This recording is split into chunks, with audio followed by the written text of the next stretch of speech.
people will get to know more about you as we go into the conversation. But the first thing I really wanted to share with us is your entrepreneurship journey. You are achieving a lot now. You have achieved a lot, and you're still achieving a lot. And one of the things that crossed my mind when I was checking through is, did you have it in mind that all of this, let me use the word struggle and labor you are experiencing as an entrepreneur, did you ever thought of it that this is what it costs to be an entrepreneur? Did you get to, were you aware of how, should I say, how difficult it could be to be an entrepreneur in Nigeria before venturing into entrepreneurship in Nigeria? So I didn't know the details of how challenging it will be, but I knew it was going to be very challenging. And I consider myself a strong person. I always have. I knew it was going to be much more difficult than having a 9 to 5 job. But I chose to do it anyway because, there are other people who have succeeded. My mother always said that African thing, see this person doing it, they have 10 heads. So I said, no matter how, no matter how difficult it was going to be, I was going to do it. Yeah. But then the curveballs that Nigeria throws at entrepreneurs is not easy. It's often unexpected. And sometimes you just want to call it quits. But then you remember that, okay, I signed up for this really, really difficult journey. And then you just keep going on. You said you were moving on even in the midst of difficulty because you didn't have any other thing to fall back to. To be honest, I wouldn't say I didn't have anything to fall back on. In fact, at the point I did leave a job to go after this. It's what I wanted to do. I believe that there are different types of people.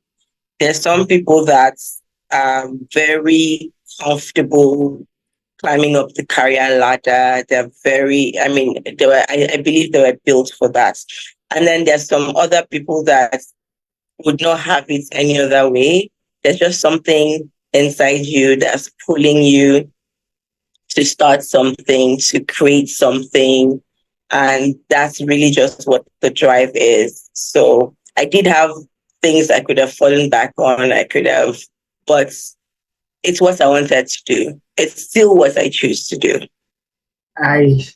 When you were talking about what you wanted to do, so I remember that when I was a student, one of the things we did was to read book because we wanted to achieve a lot, and they told us the secret is read books, learn from others.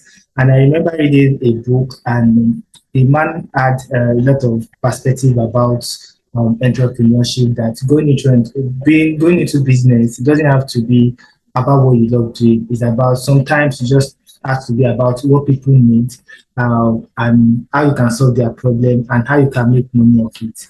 For you, what was your own perspective about entrepreneurship? Was it about what people needed or what you wanted to serve to people or how you can make a good living out of what you can do? What was So the logic for you? it's never about just what you can serve to people. You cannot successfully run a business or have a business if there's no demand for it. Yeah. So the first thing is to find what people need and identify what people need. So to be honest, people need a lot of things and you cannot serve, or even if you find those things, you cannot serve all of those purposes. So you would typically pick something. This is what I would say. Find something that people want, or you find a gap in the market.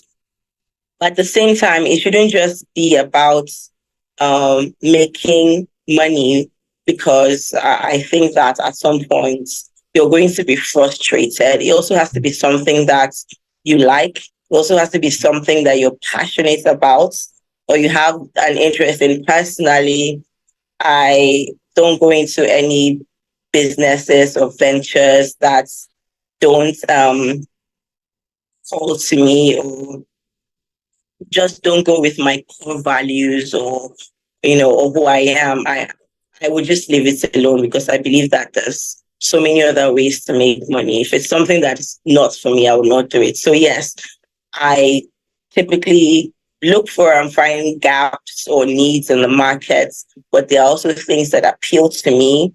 And then I try to deliver and then serve people. So, because at the end of the day, it's all about people. The money you're getting is coming from people. You're not creating money yourself. So, Um, you mentioned at the beginning of the conversation that the entrepreneurship journey is not always rosy and it takes a lot to be an entrepreneur. And I just wanted to confirm that when you feel overwhelmed at some point, when you really feel like quitting, what do you do? Do you have like a support system, people you want to, or you just have a strategy of things that you have to do to get yourself back on track and face the mountain? yes, so I have this thing that I do whereby I like to bounce ideas of people. I obviously have my family. I have my father, who I consider to be one of the most intellectual people I know. I also have friends. So I look at friends and mentors, people that are older than me, people that know more than I do. And I always ask questions. Anyone who knows me knows I have no issues asking for help. I'm always asking. And sometimes I may be annoying because I can ask something 100 times until I get, the That's responses I need. Or you can say, "Oh, I'm busy now. I'll be okay, no problem. I'll ask you again." So yes, I do have some sort of people that I ask for advice. I ask for help. But then also sometimes when you're pushing very hard and you're frustrated because things are not moving, I always relax, because at some point you just relax and then get back to it. But yes, so that's the way I overcome those things.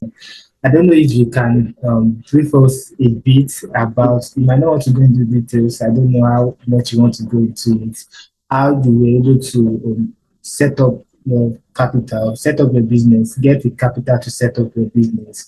And if you have any other, probably some secrets you think to young entrepreneurs that are coming up, they are looking into scaling up and how they can source out for capitals for their business. To anyone who's seeking capital or having a hard time starting a business because of capital, what I'd say is capital is always the main issue. It still is, because apart from the initial capital expansion and all of that, um, it's always a very strong determining factor of how far your business can go. Um, I mean, my business has morphed over the years from one thing to the other and then the other. But initially, I did start out by borrowing money from a friend. And that was a different business many years ago. I did borrow money and I paid that friend back.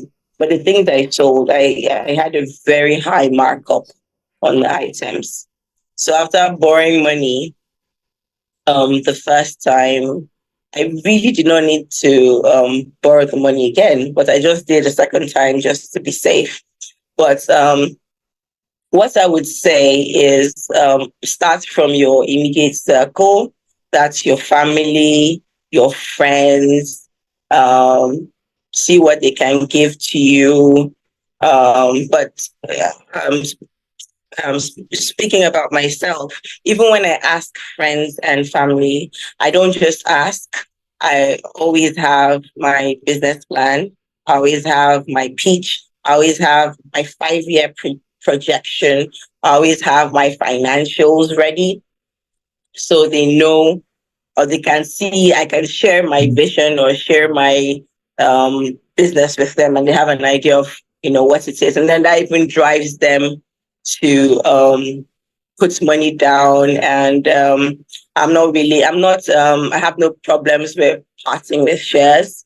You should have no problem parting with some of the ownership of your company, especially if you want money from people, and especially if the people are parting with a good amount of money. Doesn't matter what it is. Even with my friends, if you're giving money, I'll tell you, okay, we'll negotiate what you want, 2%, 1%. And so you can be part of that business, which is what I do. And then after, say, starting up, and then you have reached maybe ideation, you've created your products or whatever it is that you do, then you can start to seek funding externally. You can look for venture capitalists. I would not advise for someone who's just starting out, because those can be very tricky. I would say go for grants, but still look within your circle. Look for angel investors, always the best investors to get initially. But yes, so one thing you should do is definitely show that you're serious, and not just because you want to show, also because you want your business to be successful. You should have your financials and everything ready, plus your projections, your eh, just make sure that your plan, your business plan, your pitch is tight, and then if it's a good idea, or people just trust you maybe because of your past successes, or they just want to be a part of your story, they will help you. But that's one thing I would say. There's always people around you that can help and assist. You just need to present to them. And then there are lots of pitching things in Nigeria. There's all the Sonia Lumelu. There are lots of funding for entrepreneurs in Nigeria to give you the initial startup. So I think anyone who's really serious and wants to do something would be able to at least get somewhere with this. Still on that, about loan. Now, what's your perspective about loan? Do you think it's something that should be, About loans, yes, especially from banks, not from friends now? to be honest, taking loans, a lot of people would advise against it. And if you had asked me this question 2 years ago, excuse me, 3 years ago, 2 years ago, I'd have said, oh, no, no, no, avoid loans, interest rates. But to be honest, I just say if you're taking a loan, take a big one, because you'd have more room to do what you need to do and to have a much bigger business. But of course, before taking a loan, don't take a loan that you cannot finance. Don't take a loan that will put you into trouble. Again, it's still going to go back to your plans, your projections, and maybe you've started. I don't believe anyone is going to take a loan just starting out. Loans are usually for expansion. So maybe it's a business that you've already started and you know how it's been going. So through that, you can determine how it's going to go over the next 1 or 2 years. And if you think that the interest rate of the loan is enough for you, is something you can pay back and still be profitable, always take money. Never say no to any money that can expand your business. What would you count as the biggest compensation that you can say that, wow, this is the biggest compensation I've ever had from starting out as an entrepreneur? Well, the most important compensation to me, and I'm being honest, from doing business is profits. Profits, profits, profits. Because with that profits, I am able to take care of the people I care about. I'm able to do the things I need to do. I'm able to buy myself time. I don't know how to explain that. Like when you're able to afford to have people do things for you, so you're buying back your time. So for me, the biggest is just profits. It's just the bottom lines for me. I'll be honest. when I was preparing this question, I wanted to put an option of, was Forbes one of the biggest compensation you had? That would just mention that as No. So Forbes was validation, but it was validation that also comes with a lot of attention and not just for myself. I've also spoken to other people who have been on that list, and most people feel the same way. You begin to say, "Oh, this is a bit bigger than me, isn't it?" And you begin to want to pull away from that I am Forbes identity. So I always try to shove it in the back, because sometimes people misunderstand it for what it is. It does not mean that you are a billionaire. It just means that it just means that's that what we think. Oh. no, it just That's means actually that what we you think. have no, so it just means that they have gone through your financials, they've gone through your audits, and they've gone through your entire business.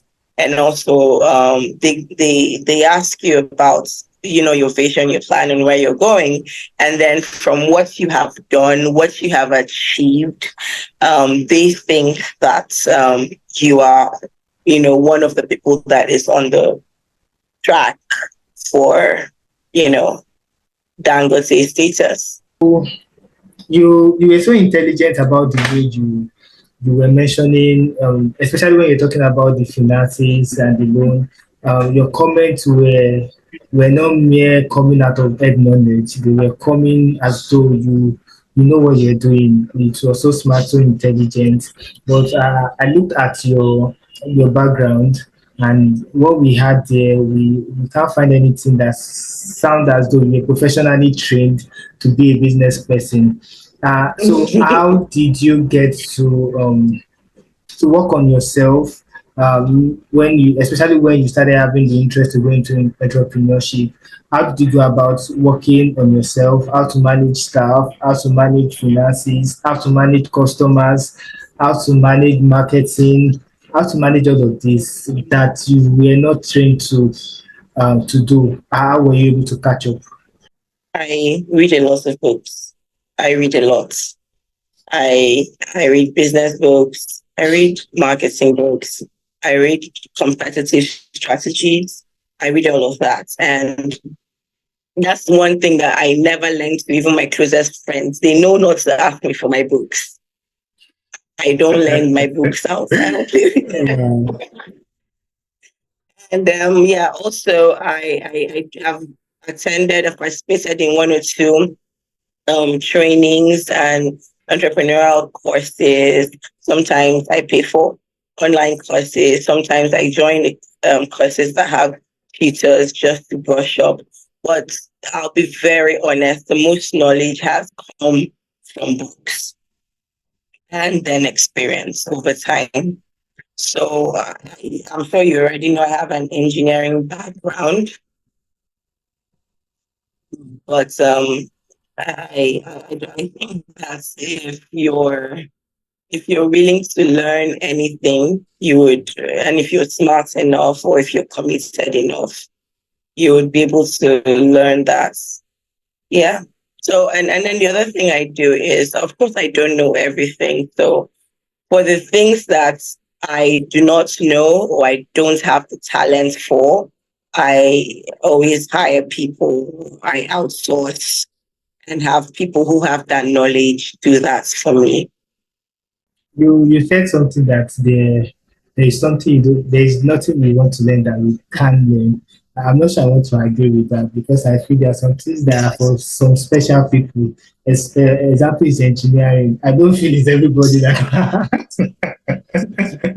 I don't feel it's everybody that can survive. That can survive in some of those things that look so strong to do. You mentioned that you're a strong woman. Of course, when I I saw your consider profile, myself. yeah, you are, and that's a fact. Because when I even check your profile, that you even studied engineering. Come on, it's really a big deal because I know then I had friends that were engineers and I know how much they lament for every time we get to meet them, how is class, how is school, they are just lamenting. They're just lamenting. I, You have to I got used to being the only girl in class, or exactly. sometimes we're only two in class, and that started from secondary school because I was in technical class as well. In secondary school, there was just two girls, and then engineering. But I don't know. I don't think determination or ambition has any gender. I don't think it does. I think it's just how far you're willing to go to get what you want. Initially, I thought, oh no, I'm going to be this great engineer. This is what well, let me not lie. I kind of just wanted to do it because I thought engineers were rich. And then somewhere along it was petroleum engineering I wanted to do, and then I did elect. And then somewhere along the line, I just realized that I wanted to do something else. And again, that's kind of why I left working. I like to create. I don't know how to explain it. I just like to build things. I like to create. I like to start something that somebody else isn't doing. Everything that I started or I have started at the time that I started it, there was nobody else doing it around me. And then maybe later on people started to do it. So I like to, even the products that I do now, I don't know if you know, like we're doing dried agbalumo, and that's something that other people are not doing. And that's been one of our stellar products because every Nigerian that's outside the shores of Nigeria wants to have agbalumo, but they don't. So the stores they are buying it. So things like that. And even the way we dry our fruits, for example, is not the way other people do it. We're using different, technology to do it, which gives us a different process. So everything I do, I like to create and be creative and do something differently. That's a bit off point, but I used to personally believe that people don't get smart by chance. Probably it's through their gene or by environment. So of course, that's what I believe actually, because I didn't believe I was smart at the first instance. It was when I go to school, I started seeing people that were still smart, and I was intentional about being smart, know a lot of things. And one of the secret I got was reading book. That was when I remember one day I went to buy book and I told my friend, "This is my allowance for clothes." And I'm using everything to buy book. And the guy was like, buying books. are you serious? That's great. are That's you are awesome. you That's awesome. serious? You are doing this. There was a time I think in my 200, we didn't have food, and I they sent me money, and I remember joining Bible study then, and I see the way people talk about scriptures, and I'm like, am I really born again? And I heard that there is something called study Bible. That was the first time I heard about that. The money I got, I went to buy study Bible. That means safe. I want to know. And I told my friend, I was like, how much did you buy it? I think it was then like 3,000. It was like 3,000. He Wow. didn't say anything. After Wow. like 30 minutes, the guy came to meet me. Hey, you said you bought that book for 3,000. Are you really serious about it? He said, I said, yes. He said, I can't do it. Oh. So I've always wanted to, it's not the word envy. I always appreciate when I see people being so smart, being so intelligent. And I'm like, I don't feel I was all of this in my past, and I really want to be this in my future when people look at me. So, what do you think affected your smartness while growing up? I don't know. Hmm. I don't know because I don't. I probably shouldn't say this, but I don't know. I'm one of those people who would confess in primary school and in secondary school. But to be honest, I always had lesson teachers. I don't know. And to be honest, I've told you I like to read. I grew up in a home where my parents read. My dad's book are this thick. He's a medical science. I don't think that's just it because you see some people who come from environments where you think they should be a certain way, and then it turned out differently. Um, I think I've always been ambitious. I have siblings. I have a younger sibling who honestly cannot be bothered. He really, really cannot be bothered. He can't be bothered to uh, stress himself about anything. He just gets his job, do his 9 to 5, whatever salary they give him is fine as long as he can eat. So people have different personalities, and we grew up in the same home. So I think I've always been this high achieving person, this person who always um, sort of wants to do well, So it's just something that's inside of us. I can't explain it more than that. It's just something that's inside you. And then you take your time to learn, and it's never easy because it comes with sacrifices. But you take your time to learn and get better, because it's very competitive out here. If you think I'm smart, there's so many people that are much smarter than I am, and they have financial backing. Life is even easier for them. So I feel like I'm always having to, put my best foot out there and work as hard as I can, and then just hope for the best, because nobody's ever fully successful. There's always room for growth and all of that. Yeah, always room for growth. You're talking about your sister that does 9 to 5, and one of the things that crossed my mind was if you actually did your 9 to 5 and you were successful, probably you're like the general manager of a bank now or a petroleum firm or an NFPC, would you still have considered yourself successful and satisfying by this time if you didn't go into Would I entrepreneurship? have considered myself successful? Um, Knowing myself, I would have become GM of somewhere here and then started looking for how to get to the international one thing, one thing. I'm just always trying to climb and ascend and ascend and ascend to the heights of it. So if I did not feel like I have exhausted all my options and gotten to the peak of the peak, I would have probably started saying, oh my God, why am I not heading Google? Why am I like, I'm just telling you the kind of person I am. Because even my little stints before the bank, I did a little stint with a telecoms company. It's an American telecoms company that they do the parabolic radios that you see on the masts. So they make the radios as well. I was that person that was, and I'm willing to step on heads and feet and toes just to like climb up. So I think I don't know if I would have been satisfied. That's just the truth. I can't say because I haven't lived that life. Maybe if that had happened, I may have just settled into it. I honestly don't know. But I knew that I wanted to run my own business. I'd known that from maybe my fourth year or third year in uni. So maybe I would have started a side business. I think that's what I would have done. I'd have been doing that 9 to 5 and then started a side business in, a similar industry, and then grown it to the point that I felt I could leave my job and then go focus on that. I think that's definitely what I would have done. Most likely that would have happened. You said you knew you were going into business from 100 level to 200 level. I know About 300, 400. Yeah, I actually wanted to ask because what we have online is the major experience with you and your sibling looking out for a product online.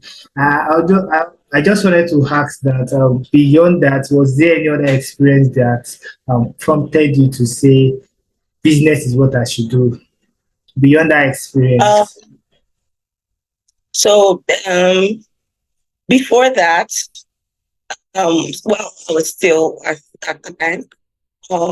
I'd done my, uni. I'd done my industrial attachment with a generator company, and I would still go out When I met someone, I was still trying to do my thing on the side.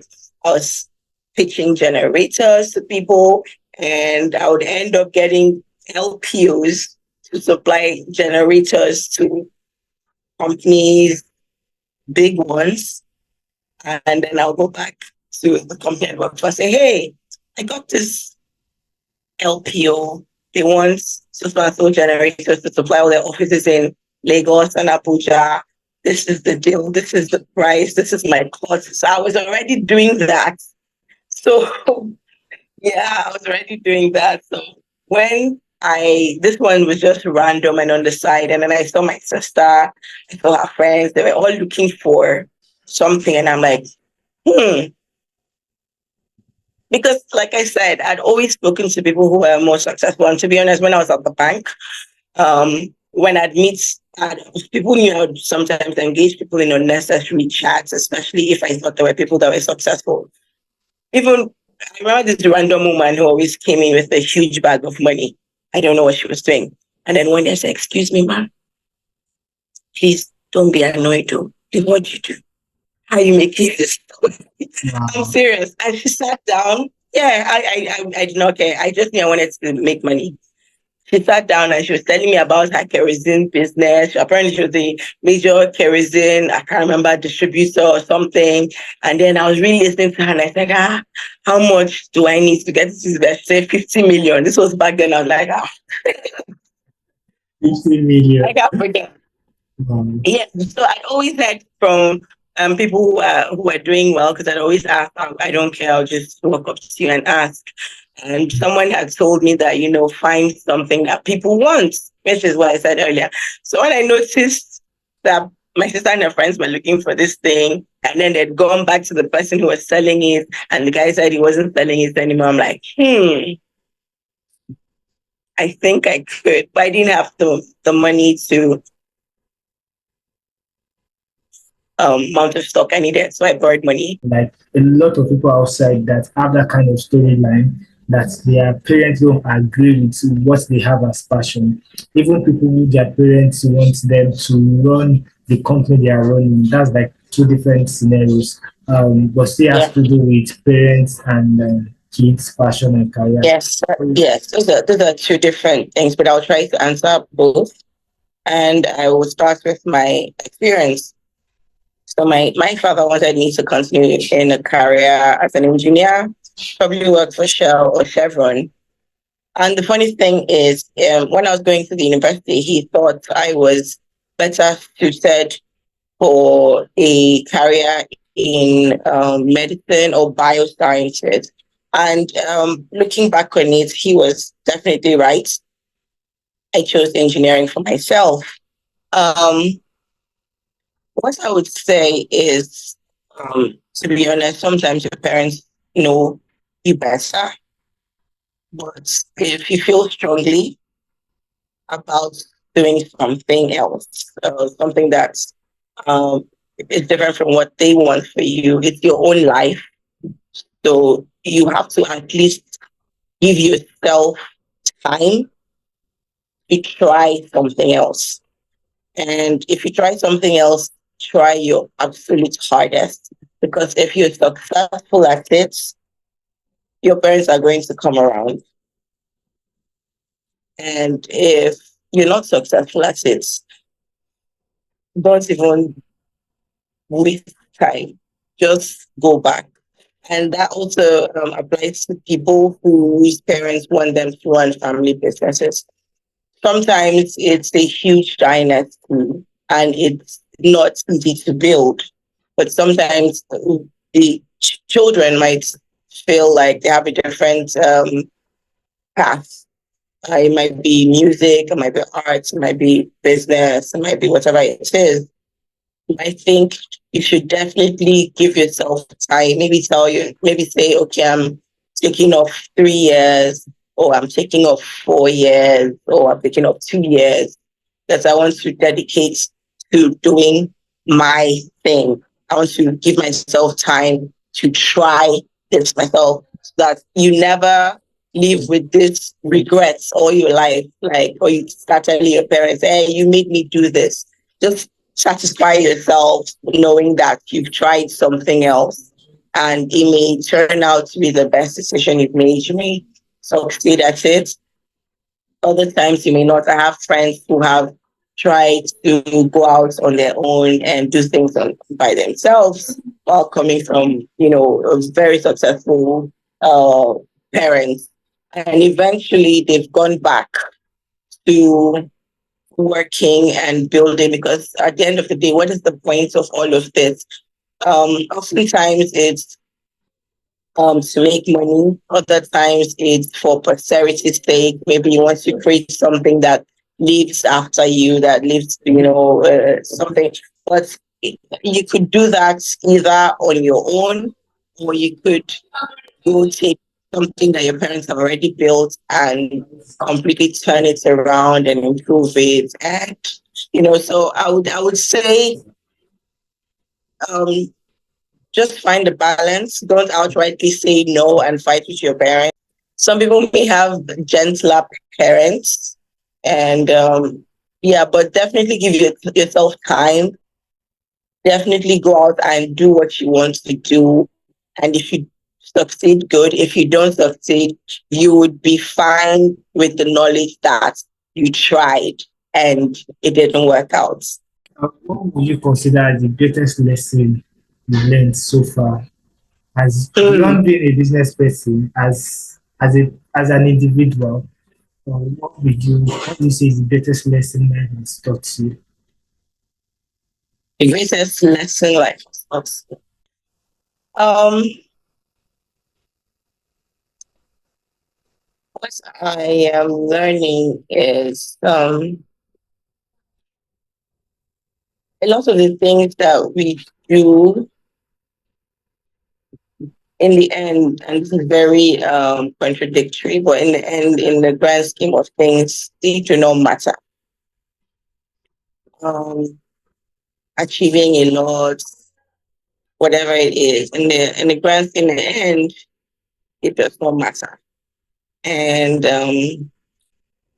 learning this from personal experiences. If you've had maybe someone who's close to you who's dealing with maybe serious health issues, sometimes it's health issues that have no cure, and then everything else and everything just begins to seem mundane and unimportant. I know it's very contradictory to everything else I have said, but so because of that, I'm definitely learning that just live your life in a way that makes you happy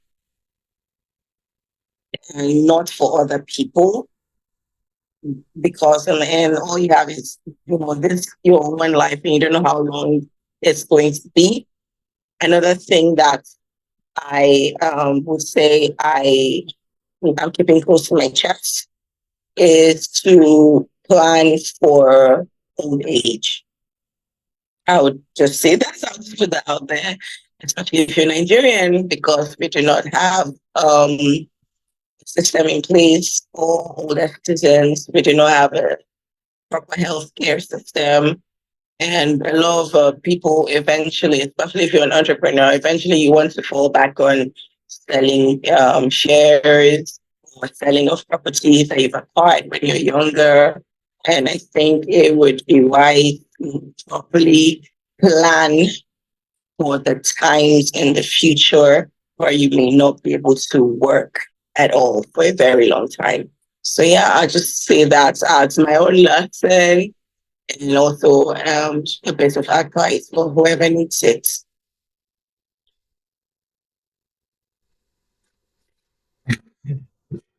That was coming from the heart. I know a lot of people will get that. I got that, and I believe a lot of people will get that. And sincerely, from the depth of my heart, I want to say very good. Thank you. I know it's not convenient for you. Your voice, your time, your schedule. Thank you so Thank you. much for It's a precious time. Thank you for having me. It's a And I precious wish time. you the best. And I hope what you're doing here grows and, becomes something very good and something that you're proud of. I really wish you the best. Yeah, thank you so much. I appreciate that. Hi, this is Edikan Udiong. I'm the CEO of Olander Life. Olander Life is an agro-processing company based in Lagos. I have been Forbes Under 30 Entrepreneur. I have also been listed as one of the most inspiring women in Nigeria 2018 by the Leading Ladies Africa. And you're listening to inTalk by Tmod Mowale.